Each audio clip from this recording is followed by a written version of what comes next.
This is CBC Winnipeg News.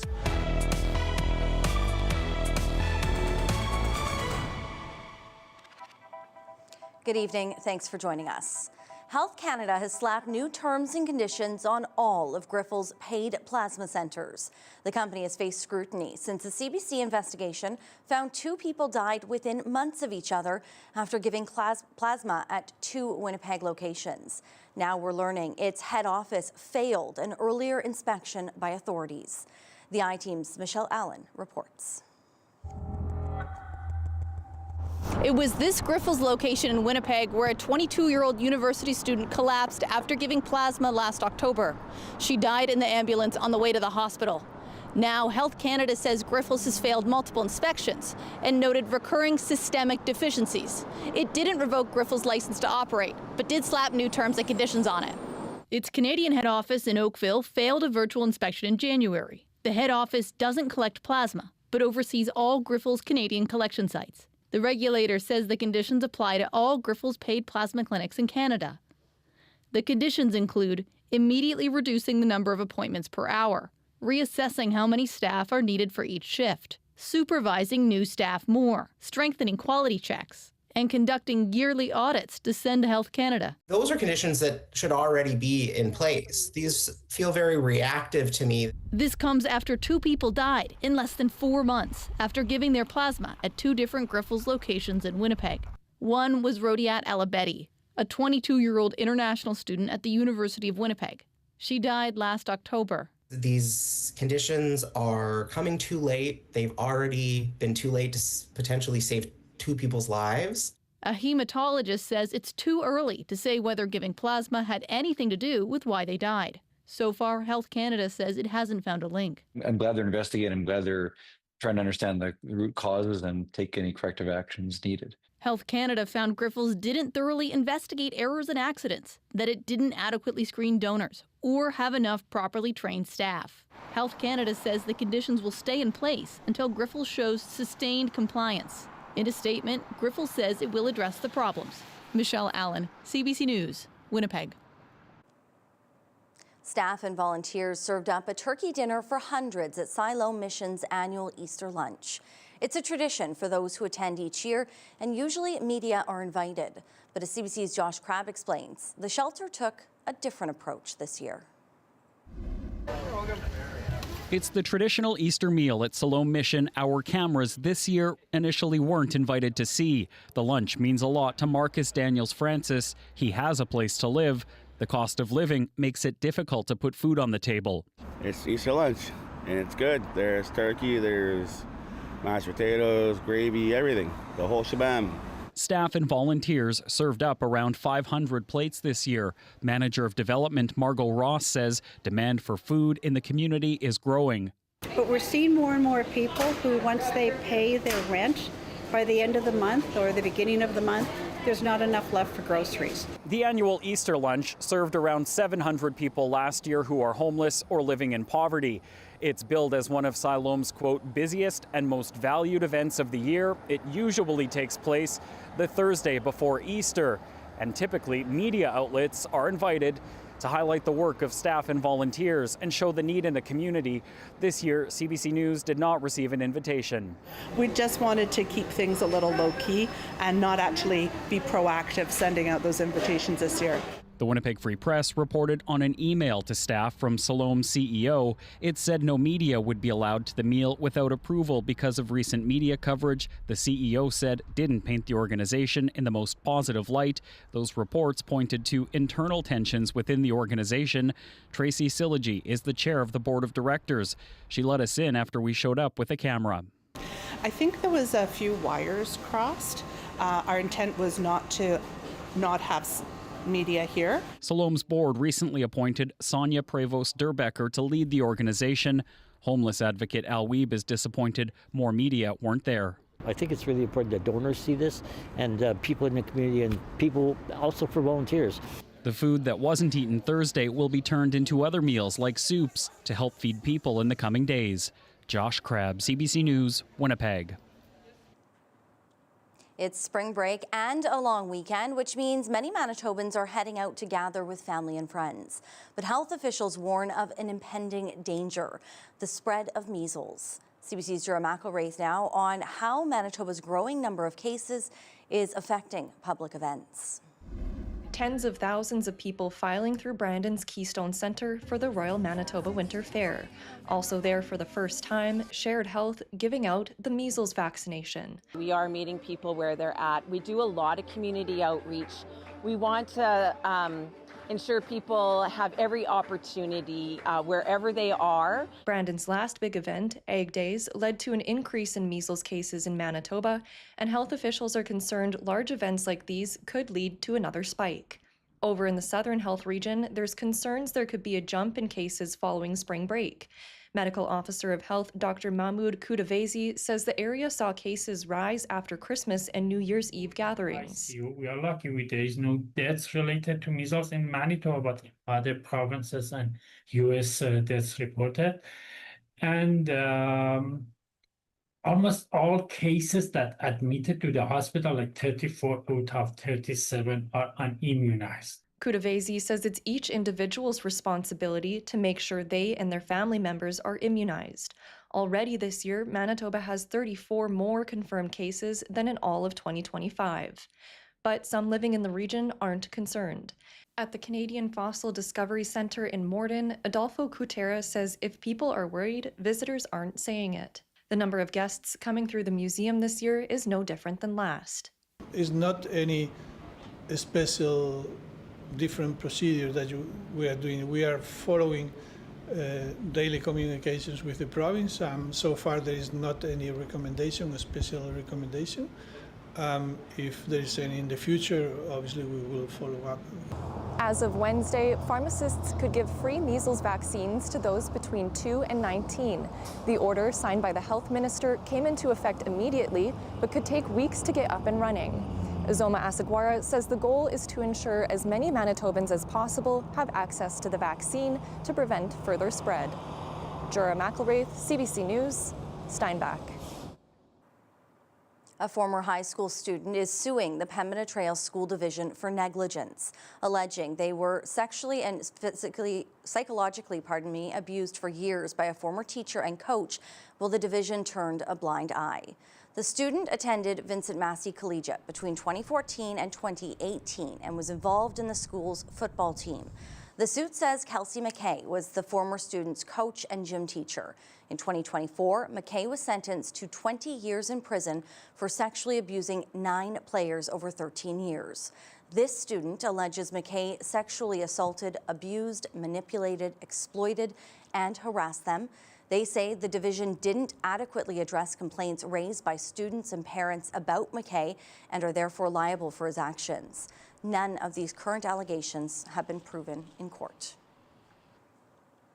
The University of Manitoba Students' Union is protesting, calling on the school to reject a potential tuition increase.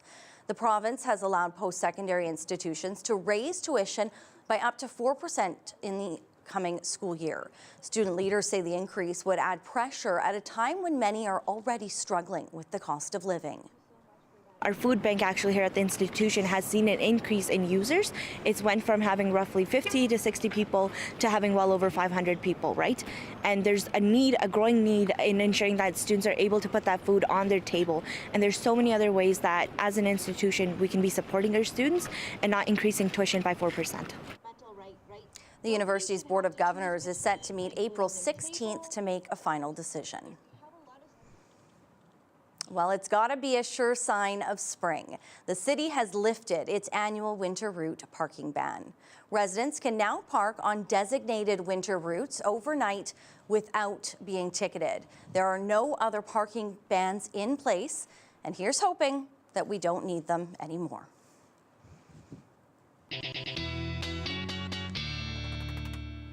And that is where Riley Lachek comes in. Riley, those bans lifted, but I do see that band of snow behind you. So could we see these come back? I mean, this is round one of several that we're going to get into as we get through the weekend, Brittany. I mean, this first Colorado low, I've been talking about this one for a couple of days now, mainly an impact into northwestern Ontario. You can see places like Rainy River, Fort Francis into the precipitation through the day, starting to push into Kenora and Dryden. This will make travel, if you have any long weekend plans eastward into Ontario, quite dicey, simply because there's another one coming in behind this as well. You can see the main part of this first Colorado low pushing off into parts of the U.S. Midwest over the Great Lakes. I say that because there's another one coming. Here's a bit of a breakdown into the long weekend. Generally across the province, looking at a mix of sun and clouds through Friday, we'll start to see that cloud cover building back in through the later part of the day. Then the second Colorado low pushes into northwestern Ontario. So really Winnipeg, Portage-la Prairie, and east looking at a fairly good chance of flurries as we head into the morning hours. Another round of accumulating snow into northwestern Ontario.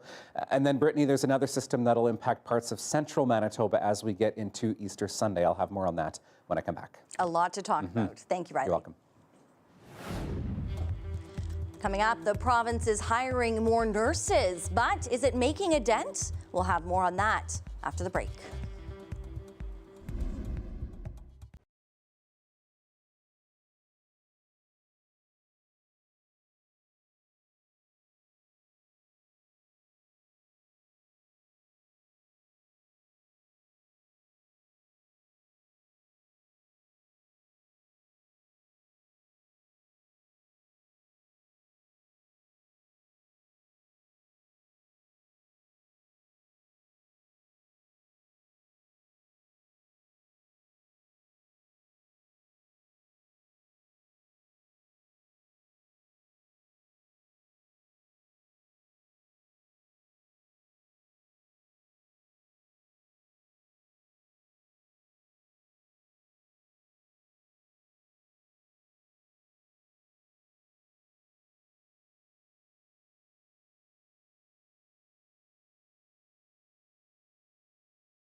Manitoba is making gains and hiring more nurses, but new numbers show more than half of that progress is getting wiped away because many other nurses are leaving.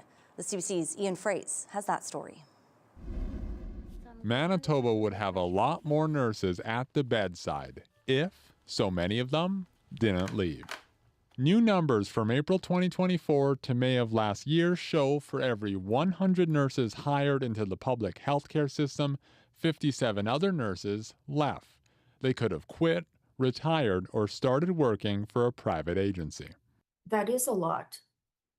But nurses are very, very frustrated. Sonia Udod ran a workshop in Winnipeg about nurse retention. The professor applauds the government's focus on training and hiring new nurses. But that's responding to a crisis. Where we need to be looking is at retention. She says minimum nurse-to-patient ratios would help. The government has promised it, and the nurses' union is supportive. If you are looking after the appropriate number of patients, providing the care you know you should be providing, good, solid, safe, quality care, then that keeps nurses in the system longer. The hiring data obtained by CBC News through a Freedom of Information request shows a net gain of 735 new nurses. It also shows the number of departures eroding the gains.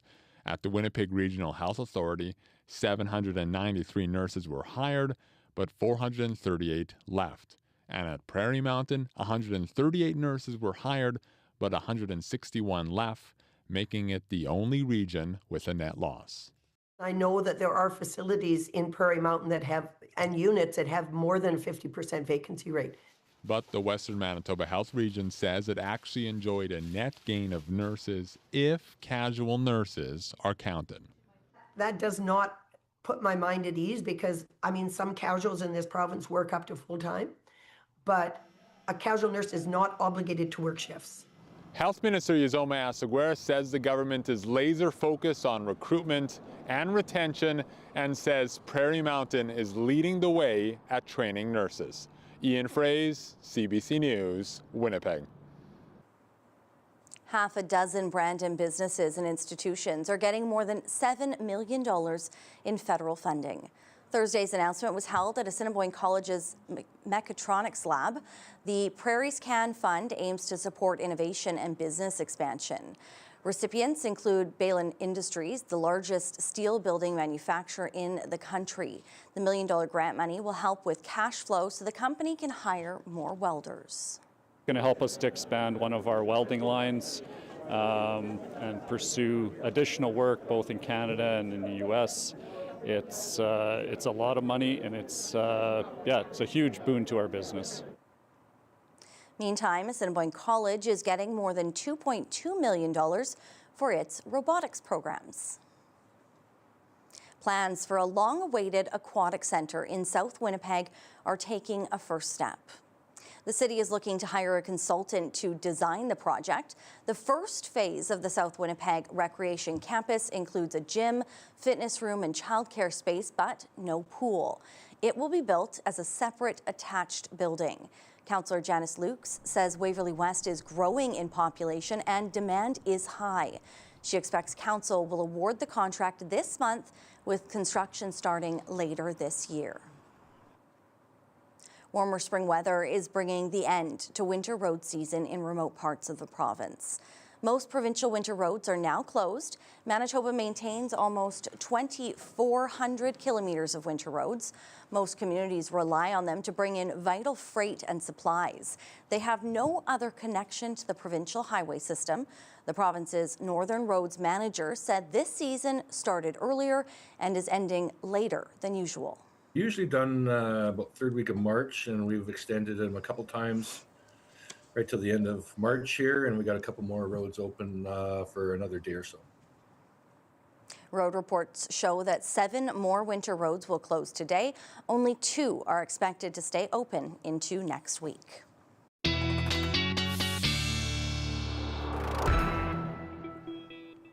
Riley back in now, and we know that those winter roads are vital lines for so many people that live up in northern communities. So It is a sign of spring, though. It's that moving from winter into Yes. spring, and a good reminder to stay off a lot of those waterways, because that ice, if you do still see it, is very, very thin and dangerous. Particularly with the freeze thaw that we've gone through, right? We get some considerable melting through the day in a lot of cases, or even over the course of a week, and a couple cold days isn't enough to refreeze some of that ice. So really take care if you're going to be near waterways. Keep an eye on the kids, keep an eye on the pets, because we are looking at things continuing to go through this freeze-thaw cycle as we go through a bit of a rough transition between the seasons here. And I say that because we are looking at a few more rounds of precipitation of the snow variety before we start to get into a bit of a warm-up. So cloud cover, as I showed you earlier, has really started to build in quite considerably across southern Manitoba. This is all the result of the first Colorado low that is pushing through the U.S. Midwest, over the Great Lakes, and the edges of some of that snowfall into northwestern Ontario through the day today. High pressure over Hudson Bay has really cleared much of northern Manitoba out quite nicely, so more like a mainly sunny day for much of northern Manitoba. You can really see how far south some of this precipitation extends, even down into the Minneapolis area today. A mixture of mixed precipitation, some rain, transitioning over to snow at times. So really dicey conditions south of the border, and actually some fairly significant snowfall expected stateside as we get through the weekend here as well. So the first low pressure system pushes its way out as we get through the overnight hours. Then we get back under some high pressure. That high pressure over Hudson Bay will clear us out slightly into the morning hours. So more like a mainly to partly cloudy sky through the morning hours across the province, and back into a mix of sun and clouds even by the time we get into the afternoon. But then here comes the second round pushing up through the Dakotas as we get through the daytime. And really this one has a better chance at giving much of southern Manitoba, really south of the Trans-Canada Highway, some snow as we get overnight Friday into Saturday. So you can see Futurecast modeling depicting that through Morden Winkler, for example. Portage La Prairie really on the edge of that as well. And I think Winnipeg will get clipped with at least some flurries, if not a little bit of light snow overnight into Saturday morning as it works its way eastward into northwestern Ontario again. Then we get into some brief clearing. And then comes the next one, which is a quick Alberta clipper that pushes across the province into Sunday. This one not carrying a ton of moisture with it. However, along this frontal boundary as it pushes to the east, could bring some periods of light snow, really interlake and south as we get through the day on Sunday. I'm not expecting any major accumulations, as you'll see on the map here. Really a quick dusting as we get through the morning hours on Sunday, maybe a bit into the afternoon. But it's into northwestern Ontario where some of that measurable precipitation and very considerable expected into the weekend here, even up to 30 centimeters possible through Dryden and Fort Frances. I think these numbers are a little bit on the high side, but certainly south of the border, a wide swath of North Dakota and parts of Minnesota looking at 30 centimeters over the weekend. So some measurable precipitation coming south of the border, really a dusting, if that, for much of the rest of the province as the result of that quick clipper that comes through as we get through Easter Sunday.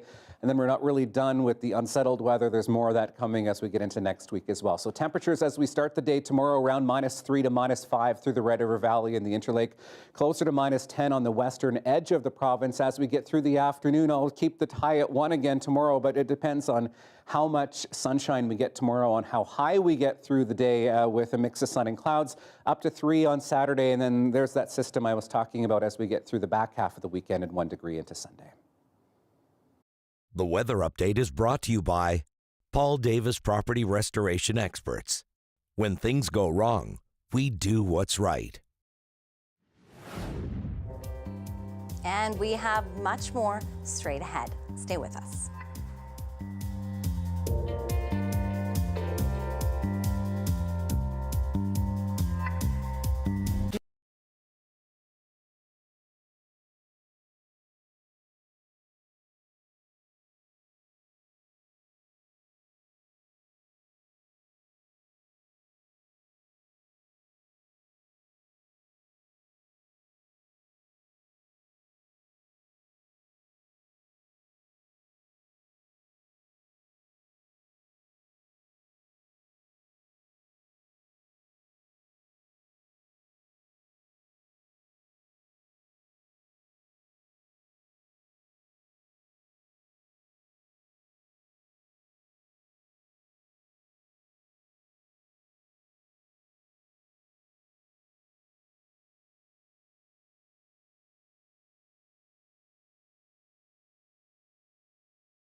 Iran is upping the ante in its war with the U.S. and Israel. It now says the Strait of Hormuz will be closed long-term to those two countries.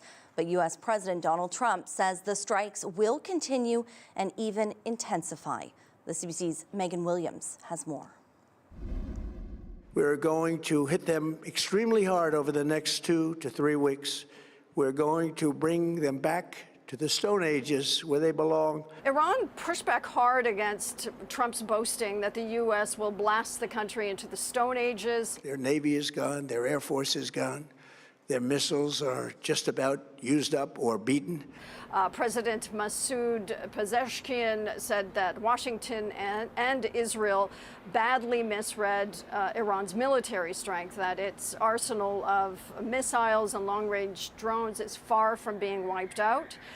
Later, Trump warned Iran to make a deal before it was too late, posting a Truth Social video of what he said was a major bridge collapsing. Good morning, afternoon and evening to colleagues from all over the world. Later, Britain hosted a virtual meeting of about 40 foreign ministers, including Canada's Anita Anand, to explore the possibility of joint action in the Strait of Hormuz, after Trump made it clear that he considers it their problem to solve. We are focusing on the diplomatic and international planning measures, including collective mobilisation of our full range of diplomatic and economic tools and pressures. That puts the Gulf countries in an increasingly difficult position. They tried to stop this war, then they tried to stay out of it, and now there's a risk of them getting into it. They're desperate to open the Strait of Hormuz. It's their economic lifeline.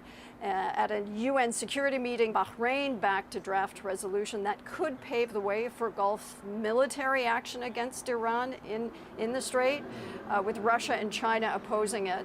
And the strikes haven't let up. The UAE had 19 ballistic missiles and 26 drones targeted against it. You can hear the jets, military jets overhead. So there's a real sense here that the danger is not easing. Megan Williams, CBC News, Dubai. As the war drags on, gas prices have spiked nearly 30 cents in the last 30 days across Manitoba, a pinch being felt in the agricultural community. CBC's Chelsea Kemp reports. Farmers trekking in livestock, competitors hauling horses, and families visiting the Royal Manitoba Winter Fair are seeing gas prices adding up. Lori Jamieson trekked more than 1,000 kilometers from Alberta to compete in the Grand Prix. It's a journey she's made for 25 years. She says this time, fuel costs jumped way up. It was a third more. I drive quite a big truck and trailer, so the cost one way is over $800 in gas. Gas prices have nosed up by about 30 cents in Manitoba in the last month. Part of the fair's mandate is connecting rural producers with urban visitors who don't always see how high fuel costs ripple from the farm to the table. Provincial Exhibition of Manitoba's Tim Rowan says that's made gas prices a hot topic at the fair. When you're pulling a cattle trailer and you're filling up with fuel, it can be very expensive, but it hasn't swayed anyone from coming. On the farm, fuel and fertilizer prices are going through the roof, says Miami cattle producer Andre Stepler. He says farmers are feeling the squeeze as the war drives up fertilizer and fuel prices, commodities already pricey because of the industrial carbon tax. It's a tax that's being passed down to our primary producer. We're primary producers as farmers. We can't dictate any of those prices to us. We can't control it. It's just a reality that we have to pay for it. Fair visitor Kyla Creighton says her family is closely watching gas prices climb. She worries it's going to get worse. And I think maybe encourage us to be a bit more active, doing things that we are going to have to get here on foot or on bike. Meanwhile, Jameson is skipping U.S. shows to save on fuel costs and may rethink her visit next year if costs keep soaring. You got to win one class just to pay for your fuel costs this year. For now, the Provincial Exhibition of Manitoba says they've been able to keep costs down for the winter fair. But warn, if gas prices keep climbing, visitors may see price and ticket increases at the upcoming summer fair in June. Chelsea Kemp, CBC News, Brandon. It's all making the cost of living crisis in Canada even worse. Now the federal Conservatives are demanding Ottawa take action and implement a gas tax holiday. Yasmin Brenea reports. From the East Coast to the West Coast, gas prices have soared above $2 a litre across Canada. It's cost me probably $40 every 2 days. Struggling. It's definitely absolutely struggling for people now. Oil prices have been climbing for weeks, a result of the U.S.-Israel war on Iran and disruptions at the critical Strait of Hormuz. There are no further signs that there will be any further vessels being able to bring loads from the Persian Gulf anytime soon. My fellow Americans. Addressing the nation Wednesday, U.S. President Donald Trump said he intends to keep military operations going, telling countries who've refused to participate in the war they're on their own if they want Gulf oil moving again. Build up some delayed courage. Should have done it before, should have done it with us as we asked. Go to the Strait and just take it. The market's not responding well to that speech, with oil prices spiking. I think the pain is likely to get greater before we get some way out of this. And there is a bigger problem.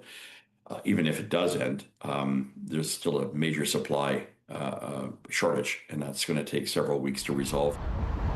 The issue prompting Conservative leader Pierre Poilievre to call on the Liberal government to scrap the federal fuel excise tax and the GST on gas and diesel for the rest of the year and eliminate the clean fuel standard tax permanently, pointing to countries like Spain and Australia who've made similar moves. A policy that would save 25 cents a litre, about $20 a fill-up, and $1,200 for the average family of four. Earlier this week, Prime Minister Mark Carney wouldn't say if his government would consider cutting fuel taxes, suggesting that the spring fiscal update would be the right time to fully answer that question. So for now, Canadians who have no choice but to fuel up could be feeling pain at the pumps for some time. Yasmin Brenea, CBC News, Vancouver. The astronauts heading for the moon are feeling relief today. The toilet failed to function as soon as Artemis 2 reached orbit. But with plumbing advice from Mission Control, the lunar loo is now working.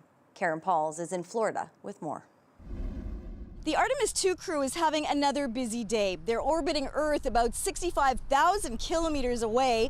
The key task is testing their life support systems, which is a critical piece to deciding if they continue to the moon. They're also doing some maneuvers in space. The Orion capsule is about the size of a minibus, and it's never been flown in space before by humans. So pilot Victor Glover is pushing it to the extreme. We can watch a lot of what's happening because NASA is live streaming the mission. There are cameras mounted above the astronauts' heads, and we can see them checking monitors, holding up mobile phones, and pressing buttons. All right, Amy, welcome on board the Integrity spacecraft. We got, right now, myself and Christina are in seats 1 and 2, getting ready for rendezvous and proxops demonstration. Victor's just finishing up getting out of suits and getting suit drying going, and Jeremy is hard at work in cabin configuration. It was an amazing ride uphill.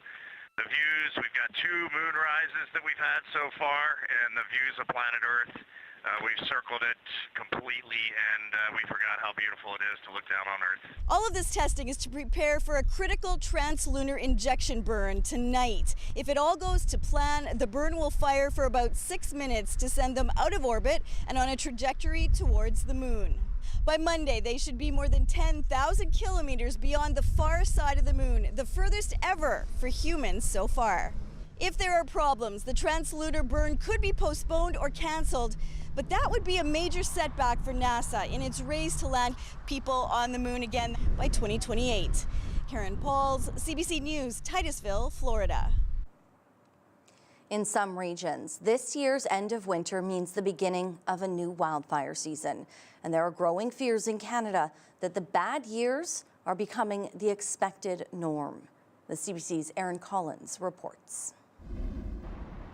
In Colorado, summer weather has come early, bringing with it tinder dry conditions, perfect for wildfires. This looks like June, so it's really scary, and we've been in and out of a drought. A historic lack of snow leaving much of the western U.S. parched.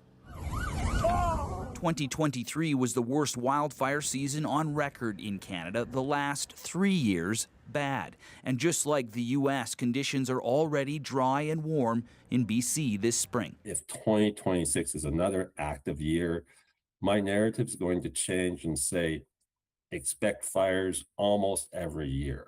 A potential new normal right across Canada. That reality top of mind in Newfoundland, too. The things that we know this year is that we're not immune to wildfires. They are here, and they could be back again. We can't predict from one year to the next. Alberta knows that reality all too well, but record snowfall in many areas could help mitigate the risk this year. And this is just the kind of conditions we like to see. Still, with the 10th anniversary of the Fort McMurray fire a month away, Alberta Wildfire is gearing up for a busy season, planning to fight fires from the air, on the ground, and at night.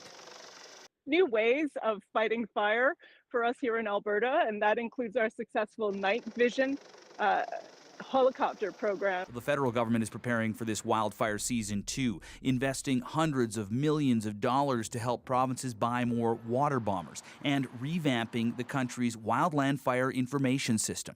Still, there are calls for Ottawa to do more, some pushing for the creation of a federal disaster agency. For its part, the federal government says it is listening, wrapping public consultation on its response to disasters just last week. Aaron Collins, CBC News, Calgary. Coming up, Bunibonibee Cree Nation has elected a new chief, and you might just recognize her. We'll hear from the newly elected leader after the break.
Bunibonibee Cree Nation has elected a new chief, and for many, it's a familiar face. Sheila North won Wednesday night's election. Bunibonibee is her home community. In 2015, North was elected as the first female Grand Chief of MKO, representing 30 First Nations in northern Manitoba. It was a position she held until 2018. She's also a staunch advocate for missing and murdered Indigenous women and girls, and a former journalist. And fresh off her whim, we welcome Chief Sheila North. Sheila, thank you so much for being here. You're welcome, Brittany. Thank you. So, Chief, what does this win mean to you to be able to be back and lead your community? I'm truly humbled and I'm truly honored to be here in what I call the beautiful Bunibonibee Cree Nation. This is home. This is where my heart is. This is where I associate myself when I introduce myself anywhere in public. I love our people here and I love our lands. I'm related to a lot of people here, so I feel like I've never really left. But you know, it's been a long time since I actually spent a lot of time here, so I'm looking forward to that. So we just heard just a few of your accomplishments, namely being the first woman Grand Chief at MKO, and now you are only the second woman to be chief in your community and the first in 5 decades. So how important is it to have women in these leadership roles? I think it's very important because it'll show that young people, especially young women, that we can do anything, and that our families are looking to us to provide that care and compassion and leadership.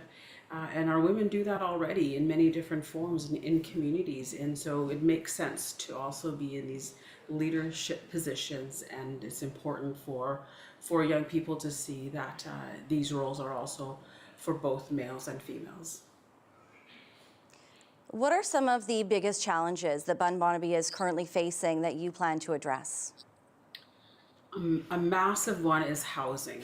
I don't think that there is enough resources right now to get to the core of the problem. Many people are 3 generations in one house, some places with one bathroom. There are many older homes that are that desperately need some upgrades and some repairs. There's many of those too that people are still living in and have been living in it for decades. And then there's also ones that have mobility and accessibility issues. There's many people in the community, there's several people in the community who are in need in homes that are accessible and ones that they could leave once in a while. Some of them are shut in because there's no way for them to get around in the community and out of the house. So that is a massive, massive issue. And I think that, you know, for people to be happy and people to feel part of a community and to be functional, you need a good home and a good stable place to sleep at night and to get rest and to eat and to spend quality time with family. We all need good homes, and I think that's one of the biggest issues that I see right off the top here. A lot of experience that you're bringing with you into this role. You mentioned housing as one of the top priorities. What do you plan to start tackling first? I know this is just the first day on the job, but where do things start? Well, understanding the finances that we do have in the community, where we're at with, you know, building new homes and repairing new homes. So I want to get a clear understanding of where we're at financially and seeing if we can work together to find a better way or a different way to maximize the resources, and also to talk to governments about, you know, other ways that we can support the community to make sure it has what it needs. There's infrastructure needs here, roads. You know, we're isolated here in the north, and so repairs are hard to do sometimes. And you know, there's dozens of vehicles that need constant upgrades, and so we have to make sure that we have enough resources to get people around where they need to go. Workers, plumbers, water delivery truck drivers, patient transportation. There's all kinds of vehicles here that constantly need service, and so we have to make sure that everything is moving the way it should, and it's not always easy because there's other pressing issues that come to play as well. Chief Sheila North, congratulations on your election, and thank you so much for joining us. Thank you, Brittany. The weather update is brought to you by Paul Davis Property Restoration Experts. When things go wrong, we do what's right.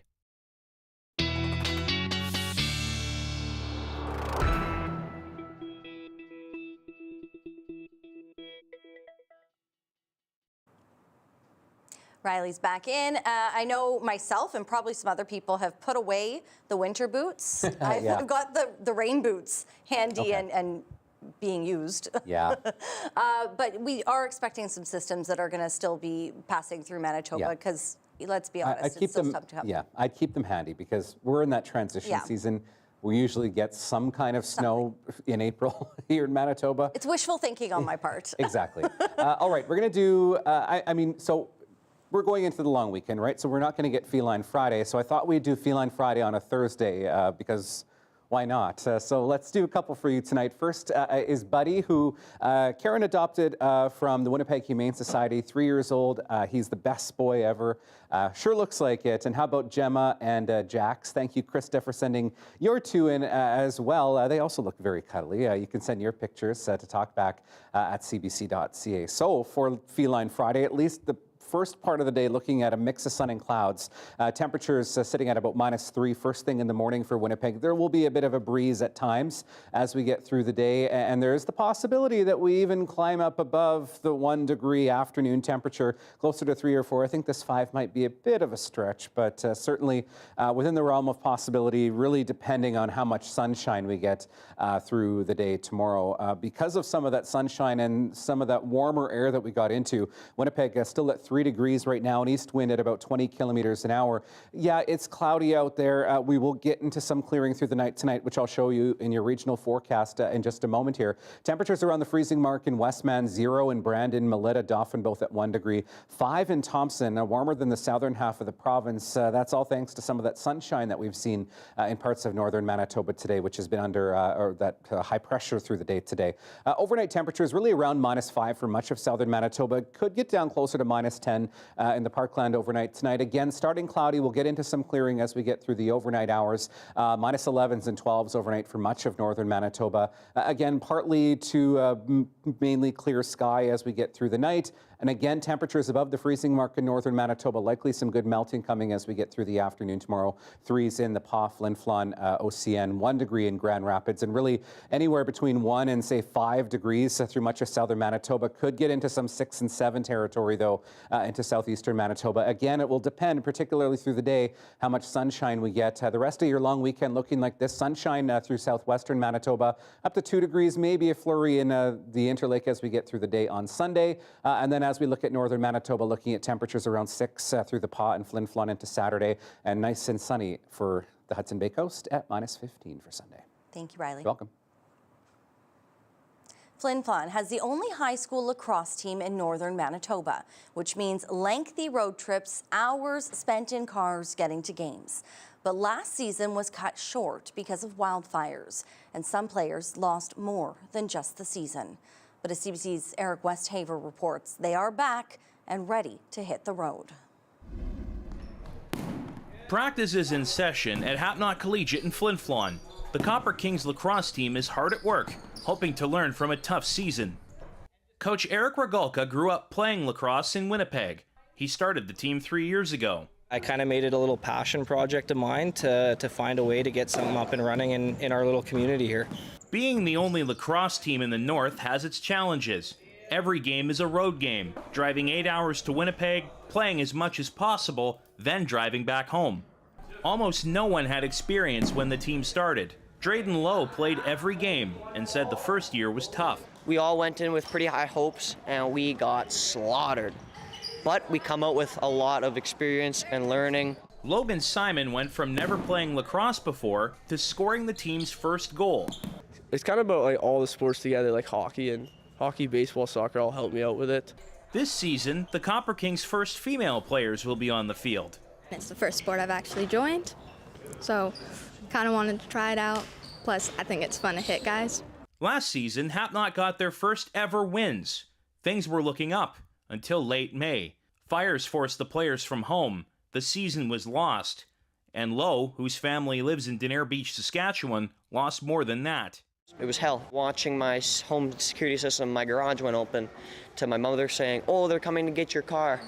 No, Mom, the garage is gone. 30 minutes later, house, same thing. It was all gone. Hapnot is aiming for wins, though a full season would be a good start. We've kind of got our fundamentals down, especially with the athletes that are returning for their third year here, and I'm hoping we can get a few wins secured. I'm looking forward to going as hard as I can for this season. I'm leaving everything out on the field as much as I can. The Copper Kings play their first games in Winnipeg in early May. Eric Westaver, CBC News, Flin Flon. He was rescued as a wee hatchling. A bird in BC is known for his big personality and his rather unusual vocalizations. We'll introduce you to Huxley after the break.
Winnipeggers won't need to travel to get a chance to see the FIFA World Cup.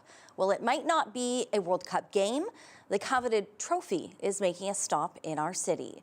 The FIFA World Cup Trophy Tour will visit 30 FIFA member associations across 75 stops, 7 of which will be in Canada. It gives fans around the world a chance to see the trophy up close ahead of the games. You can catch it in Winnipeg on Monday, April 13th at Memorial Park. The 2026 World Cup is set to be the biggest yet, spanning 3 host nations, Canada, Mexico, and the U.S.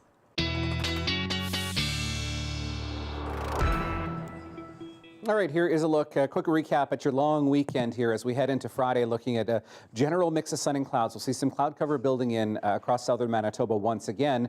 Fairly good chance, really, Portage, La Prairie, Morden, Winkler, eastward of seeing some flurries overnight into Saturday morning. Then we're back to a mix of sun and clouds before the next system rolls in. This one likely to bring some light snow as we head through part of the day on Sunday, and some cooler air in behind that.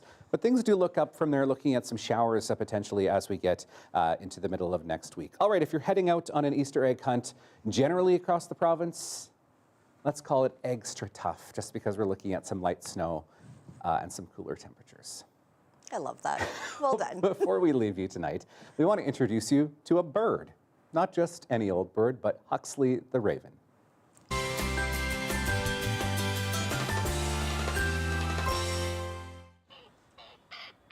Huxley was rescued as a wee hatchling in 2023. He'd fallen from his nest and had a permanent injury, so he can't fly. So he made his way to the Good Cause Crow Rescue Society in Prince George. He lives a pain-free life and has quickly become a member of the family, while also picking up some unusual vocalizations from his friends.